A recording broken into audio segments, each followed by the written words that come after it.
اعوذ باللہ من الشیطان الرجیم، بسم اللہ الرحمن الرحیم۔ میں ہوں آپ کی بہن بنت ہوا۔ آج میں آپ کے لیے ایک اسم مبارک کا مجرد وظیفہ اور اس کے ساتھ ہی ہماری دعائیں قبول کیوں نہیں ہوتی موضوع لے کر آئی ہوں۔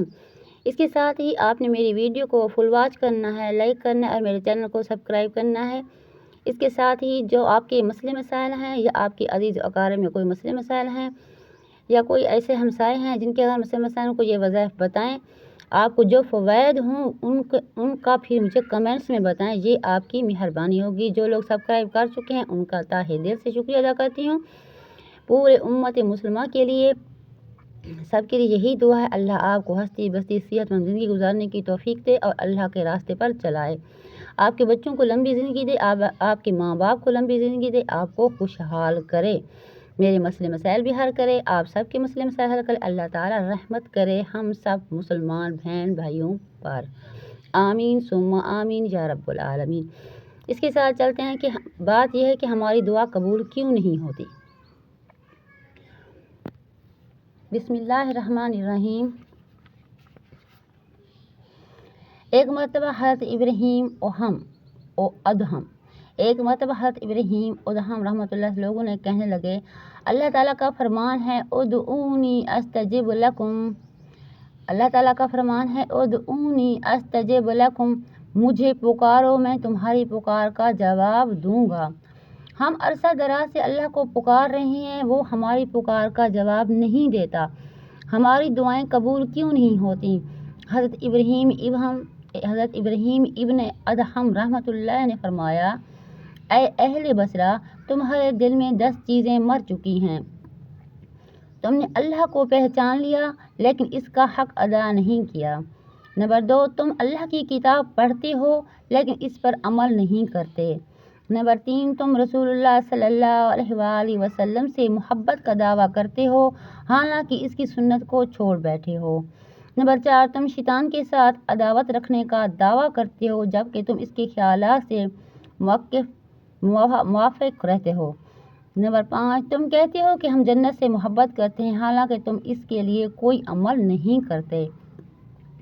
نمبر 6، تم کہتے ہو کہ ہم جہنم کی آگ سے ڈرتے ہیں جبکہ تم نے اپنے نفسوں کو جہنم کی آگ کے بدلے میں گروی بنا رکھا ہے۔ نمبر 7، تم کہتے ہو کہ موت حق ہے حالانکہ اس کے لیے تم نے تیاری نہیں کی۔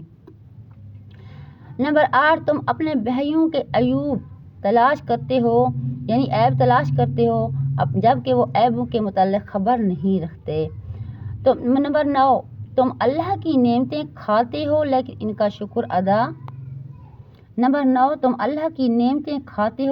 کا شکر ادا نہیں کرتے۔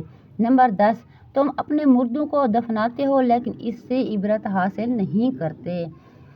میرے بہن بھائیوں، یہ تھی ہماری دعا قبول نہ ہونے کی وضاحت، تفسیر جو میں نے پڑھی، سنی اور آپ کو بتا دی۔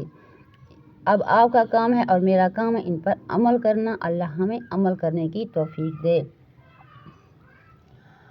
اب ہے اسم مبارک کا مجرد وظیفہ، اعمال نکھارنے یعنی دعا کی مقبولیت کا عبادت۔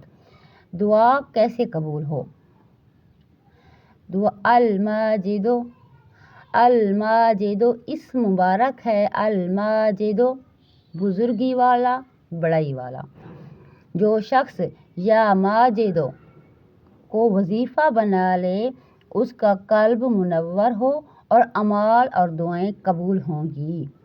جو شخص یا ماجد کو وظیفہ بنا لے اس کا قلب منور اور اعمال مقبولیت اور دعائیں قبول ہوں گی۔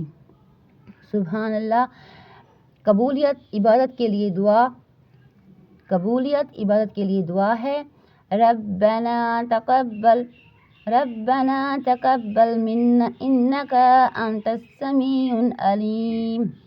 یہ آیات قرآن شریف کی ہے۔